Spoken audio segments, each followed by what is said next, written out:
preview.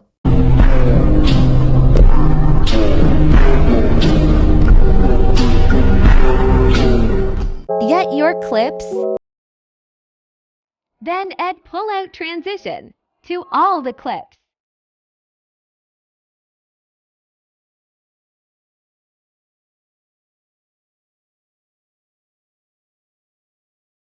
Now add effect shake. Make it as small as possible. Then add animation shake 1. Make it 0.3 seconds.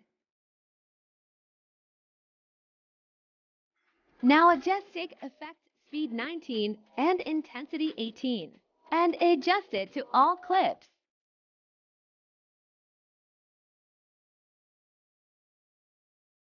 And also shake 1 animation to all clips.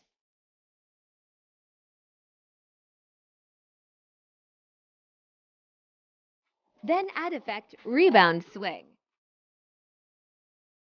Adjust it to all clips.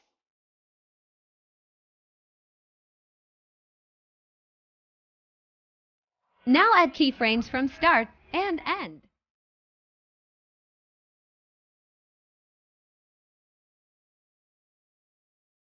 Then make end keyframe opacity to 50 to all clips like me.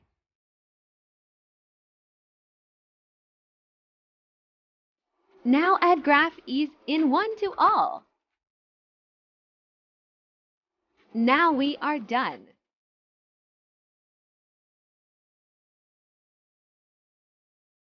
Please like and subscribe and tell me which tutorial you want next. Thank you for watching.